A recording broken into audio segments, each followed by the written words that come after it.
여기 자식을 잃은 또 한 분의 어머님이 계십니다. 어머니는 하루도 빠지지 않고 매일 아들을 위해 기도합니다. 여기 머리 한 3분의 2는 한비씨가 있는 것 같아요. 하늘이 너무 쾌청해도 하늘이 맑으네? 그럼 벌써 가슴에 뭉클 한비씨 생각이 나는 거예요. 비가 오네? 커피 마실까? 그러다가도 커피 마시려고 이렇게 가다가도 한비씨 생각도 나고. 그러니까 365일 24시간 내는 것 같아요. 교사인 부모 아래에서 두 아들은 바르고 건강하게 잘 자라주었습니다. 그중 한빛은 자신의 앞가림을 알아서 잘하는 기특하고 든든한 장남이었습니다. 그런데 3년 전 혼술남녀 조연출이었던 이한빛 PD는 드라마 종영 이튿날인 10월 26일 숨진 채 발견됐습니다. 휴대폰이 마지막 신호가 끊어진 지점에 가가지고 보니까 옆에 호텔이 하나 있더라고요. 지금 현재 자기 상태가 그러니까 잠수한 상태에서 호텔이나 이런 데서 있을 거라고, 죽기까지는 하지 않을 거라고 생각했어요. 이제 나중에 경찰이 와서 죽었다고 이야기를 하는데, 이제 그때부터는 몇 분 동안 그냥 거의 땅바닥에 주저앉아서 이제 울다가 가서 봐야 된다고 현장을 가자 그래서 갔어요. 가가지고 보니까 우리 확실하고 거기에 그 노트북에다가 유서도 써놓고 비밀번호까지 적어놓고 이제 다 준비하고 갔어요. 좋은 PD가 되어 좋은 드라마를 만드는 게 꿈이었던 한빛. 하지만 현실은 달랐습니다. 인권은 무시되는 작업 현장에 환멸을 느꼈고, 중간 관리자로서 협력 외주업체에 갑질을 강요하는 분위기를 죽기보다 싫어했습니다. 출근 10개월. 끝내 스스로 목숨을 끊은 아들. 하지만 회사는 이 죽음을 개인의 탓으로만 몰아갔습니다. 언젠가 내가 죽기 전에 그 사람 한번 만나서 당신이 생각한 거와 당신이 생각한 거가 틀리다. 우리 아들 한빛은 그런 아이가 아니다라고 내가 반드시 내가 죽기 전에 그 사람한테 말하고 나 죽을 거거든요. 근데 그 사람이 한빛이가 근무가 너무너무나 근무 태만이 너무 심했고 자기 멋대로 행동이 하여튼 형편없는 젊은 청년이었다. 그래갖고 한빛을 계속 처음부터 끝까지 한 1시간 넘게인데 계속 한빛을 비난하는 거예요. 그래서 저는 제가 알고 있던 한빛이하고 너무 다른 거여서 아니 한빛이가 어떻게 살아온 거야? 회사는 또 다르게 생활을 하나? 이해가 안 되는 거였었어요. 아직도 아들 한빛이 이 세상에 없다는 것이 믿어지지 않습니다. 그러나 PD가 되어 자신이 고민해온 문제들을 함께 공유하고 사회에 메시지를 던지는 멋진 작품을 만들겠다는 아름다운 청년 한빛의 엄마로서 아들에게 갚아야 할 것이 많기에 아들 죽음과 직면하기로 했습니다. 한빛의 동료들을 일일이 찾아다니며 어렵게 증언을 받아낸 가족. 그리고 마침내 회사 측은 책임을 인정하고 사과했습니다. 아빠가 이제 통장을 다 정리하는 과정에서 아빠가 많이 울었죠. 근데 보니까 정말 통장에 그 찍힌 게 전부 다 후원금 쪽으로 많이 나갔고, 그 다음 걔가 마지막 남긴 글에도 엄마 통장에 있는 돈은 엄마가 알아서 힘든 친구나 어려운 곳에 보내세요. 엄마 제가 말씀 안 하셔도 엄마 아빠는 다 아시겠죠. 이렇게 하고 걔가 갔더라고요. 그래서 그런 애였어요. 그러니까 제가 어떻게 아들이지만 어떻게 아들을 존중하지 않겠어요. 그러니까 참 기특한 아들이다 생각을 했죠. 아들은 누구보다 성실했고 냉혹한 일터에서 가장 인간다운 동료라고 했습니다. 아들 한빛은 그런 사람이었습니다. 아버지는 아들의 이름으로 방송 현장 노동자들을 위해 일합니다. 아들의 죽음을 기억하기 위해서입니다. 촬영 현장이 변하고 있다는 걸 피부로 느끼는 그 인사말을 너무너무 많이 봤거든요. 그래서 우리 한빛 PD가 죽고 나서 뭐 헛된 죽음은 아니구나, 현장을 변화시키는 데 조금이라도 힘이 되고 있구나, 의미를 던지고 있구나 해서 저도 덩달아서 기분이 좋고 보람을 느끼고. 점점 희미해지는 기억을 되살려 어머니는 매일 아들을 기록합니다. 함씨가 평화롭게 그냥 천국에서 하늘나라에서 잘 있기를 항상 바라고, 그리고 한 소리 엄마 아빠 너의 기대에 어긋나지 않게 당당하게 열심히 살게 합니다. 그냥 고맙고 정말 엄마 죽는 날까지 다 갚을게. 저 그렇게만 기도해요 매일. 아들이 꿈꾸던 세상, 그날을 위한 노력을 계속해 나갈 것입니다. 이거 우리 만들었어. 후원 좀 해줘라. 특별한 모임에 왔습니다. 아들 용균이가 떠난 이후 엄마가 가장 큰 위로를 받는 곳입니다. 용균이 엄마 웃을 일 없잖아. 우리는 용균이 엄마 얘기 많이 하거든. 용균이 엄마 뭐 웃겨줘라. 웃을 일도 없을 텐데. 응? 그 마음 정말. 아유, 이 속을 이거 어떡할 거냐고. 여기는 엄마들 다. 아유. 이들은 모두 산업재해로 가족을 잃은 유가족들입니다. 다시는 이란 이름으로 함께하고 있습니다. 아, 저분들도 있었구나. 저렇게 싸웠구나. 이렇게 싸운 것도 많이 몰라요. 그냥 반올림이 크게 이제 싸운 것만 알지. 다른 사람들이 유가족들이 뭐 어떻게 싸우고 그런 뭐 구체적인 게 얘기해 주는 사람도 없었지만 또 받아들이고 그럴 여유도 없었어요. 예. 근데 자꾸 이제 이 반올림하고 뭐 이런 사람들이 와서 손잡아주고. 유가족이나 이 단체에서 대책위에서 10마디 하고 유가족이 한마디가 힘이 막강해. 여기가 있어서 안 외롭기도 하지만 저도 벌써 세월이 조금 되긴 했는데 작년까지는 거의 바깥 활동을 전혀 안 했어요. 가족 모임에 간신히 어떻게 나가는 정도였는데 그래도 다시는 활동하고 나서는 올해부터는 씩씩하게 동창들 모임에도 나가고. 정말 내 아픔을 여기만큼 이해해 줄 사람이 없어요. 그래서 근데 똑같은 마음이 그 마음. 다른 가족보다 여기가 더 많이 하고. 형제 부모보다도 우리 이 가족들이 더 말이 더 잘 통하고 더 많아져요. 네. 그럼 난 두 가지 같은 아픔을 지닌 사람들. 경찰이 담당 형사가 저한테 그 얘기를 하는 거예요. 최선을 다해 수사를 했고 인정 안 하는 것도 아니고 합의점을 찾는다고 하더라. 애가 죽었는데 돈이 무슨 소용이냐고. 사가지고 뭐 하냐고. 다 필요 없다래. 내 돈을 빚고라래. 내 돈을 살려내라고. 다 필요 없다고 그래.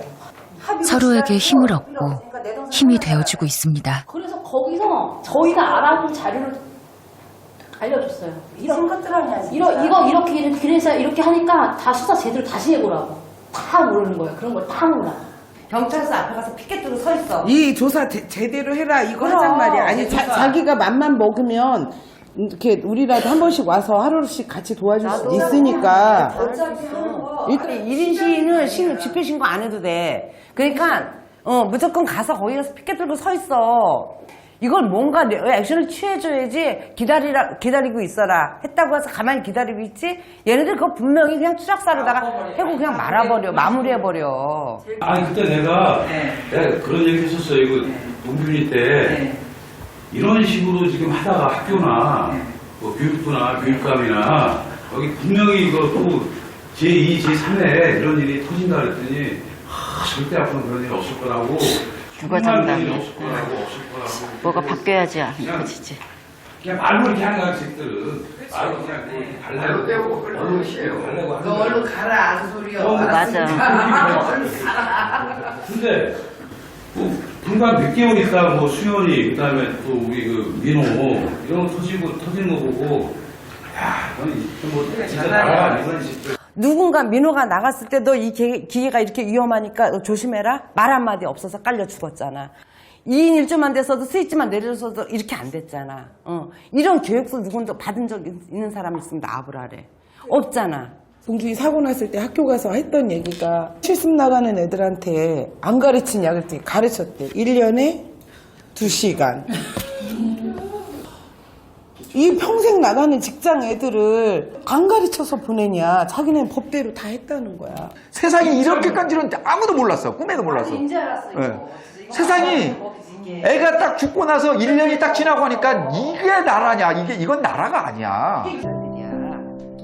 누구 하나 억울하지 않은 죽음은 없습니다. 학생들은 그렇게 말 안 해.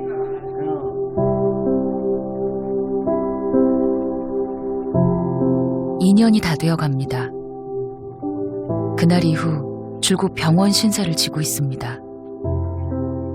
시간이 흐를수록 더욱 선명해지는 기억들.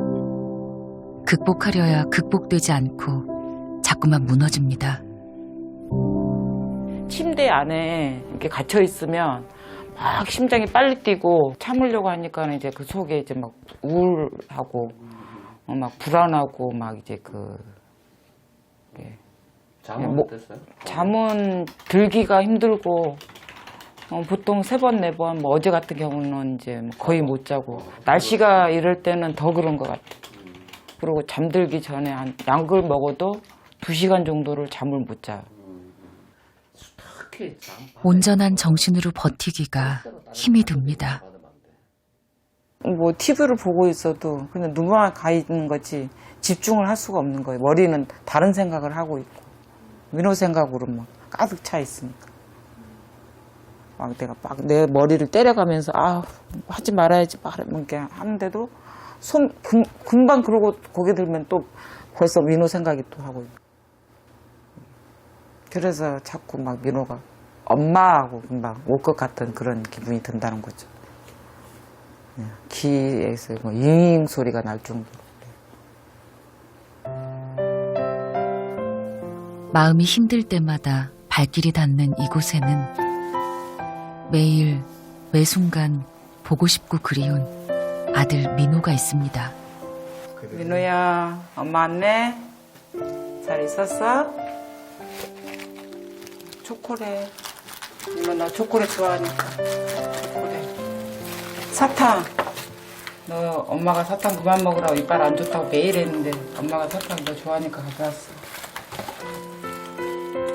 밥보다 군것질을 더 좋아하던 18살. 아들은 너무도 일찍 부모의 곁을 떠났습니다. 아빠 목소리 보내줘. 아빠도 목소리 듣고 싶어. 민호. 마음속으로 얘기하는 거는 민호 안 들려. 그치, 민호야? 알고 있겠지, 뭐. 그치, 민호야. 뭐 알고 있지, 뭘 알고 있어. 말로 표현을 해줘야 알지, 그치? 차마 입이 떨어지지 않는 아빠. 살갑고 애교 많은 막내 아들이었던 민호는 공부도 잘하는 모범생이었습니다. 외롭다고 생각하지 말고 항상 엄마 아빠 곁에 있다고 생각하고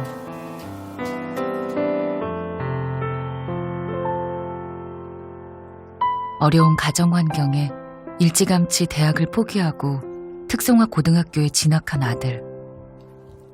공장으로 현장 실습을 나갔던 특성화고 학생이 최근 사고를 당해서 세상을 떠났습니다. 고등학교 3학년 2학기, 제주의 한 음료 공장으로 현장 실습을 갔던 아들. 사고 당일 민호의 모습입니다. 기계 사이를 이리저리 넘나들던 민호. 그런데 그때 위에서 내려오는 기계에 머리를 맞아 그대로 쓰러진 민호는 기계에 깔리고 말았습니다. 그곳엔 다른 직원도 있었지만 몇 분이 흘러서야 사고를 알아챘습니다. 무려 30분이나 넘게 기계에 깔려있던 민호는 결국 깨어나지 못했습니다. 병원 앞에 왔더니 응급실 입구에 서 있는 거예요. 어떻게 됐어? 그랬더니 사람 알아보지도 못한다고 들어가 보라고. 딱 들어가서 봤더니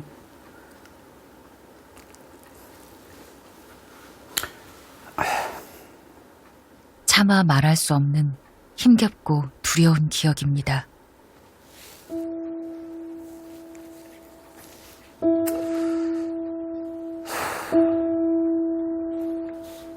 매일 밤마다 나와요. 그 모습이, 그 모습, 그 깔릴 때, 기계에 눌릴 때 엄마 아빠를 얼마나 찾았을까, 얼마나 무서웠을까. 이 생각하면은 그 꿈에 딱 그 모습이 뜨면은 잠이 깨가지고 잠이 안 들어요. 졸업을 한 학기 앞두고 벌어진 사고. 왜 이렇게 끔찍한 일이 일어난 걸까요? 그 공장에 보자마자, 공장 내부를 보자마자 무슨 생각을 했느냐. 이 공장은 민호가 아니더라도 사고가 날 수밖에 없는 공장이다. 안전장치라는 건 단 하나도 없었다는 거예요.